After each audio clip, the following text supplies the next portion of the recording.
Okay, so I just finished this book, The Call of the Weird, Travels in American Subcultures, by Louis Theroux. Sorry.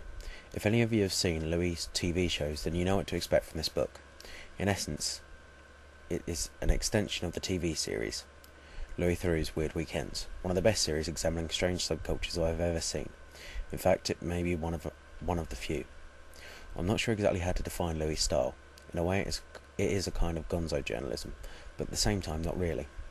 Perhaps a kind of very British, very reserved gonzo journalism, though this definition still irks me.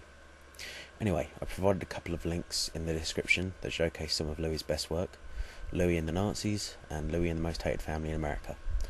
Also search for Louis Theroux Bible Bashers on YouTube, an episode which I found amusing because it contains an incredibly Christian man named Randy James, a man whose name and beliefs are almost opposite of James Randi. Anyway, back to the book. Within it, Louis travels across America, revisiting some of the subjects of his past documentaries. It provides a fascinating look into the lives of these people, which include porn stars, pimps, survivalists, Nazis, Ike Turner, UFO believers, and I mean the kind that have almost turned UFOs and alien conspiracies into a kind of religion, Nazis and con men. What I think is Louis' best attribute is that he tries to see the people behind their beliefs or alternative lifestyles, and he achieves this for the most part. For example, writing about Jerry Grudel, I'm not sure exactly how you say that, an aging fundamentalist Christian Nazi, after he tries to help Louis find his lost laptop, he writes, "Another day passed and no sign of my computer. By now, Jerry's casual anti-Semitism was routine. Most of the time I ignored it, but I was aware of the unseemliness of having a virulent neo-Nazi as the contact person for my lost computer. I wondered if I could trust him. Didn't the monstrousness of his beliefs suggest a fundamental dishonesty? But I was fairly sure I could rely on Jerry, and found it all the more odd that for all his hatefulness, Jerry could also be thoughtful and decent." Louis really tries to get to the core of his subjects, tries to see beyond the public preconceived notions that their beliefs give them. There is no doubt that Jerry is a hateful, evil person, but Louis reveals that beneath it all is a person who can be kind and gentle. He just seems to have gotten himself locked into a hateful belief system, one that he cannot be shaken out of. Throughout the book, Louis also seems to learn more about himself and his own intrinsic weirdness. After all, here is a man travelling across America, trying to delve into the weird lives of weird people. Doesn't that make Louis the weirdest of all? In the end, the book is about understanding, trying to see why people believe the strange things they believe.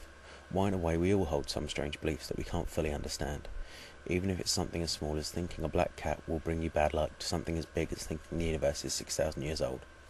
I'll finish by reading a passage from the book in which Louis sums up what he thinks he's discovered.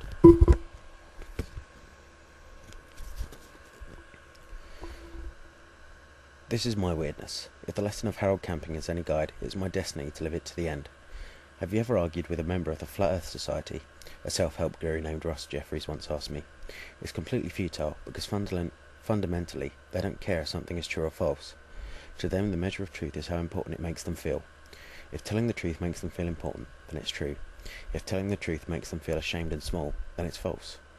My experience on my trip has borne this out. On the list of qualities necessary to humans trying to make our way through life, truth scores fairly low. Why do people believe and do weird things? Because in the end, feeling alive is more important than telling the truth.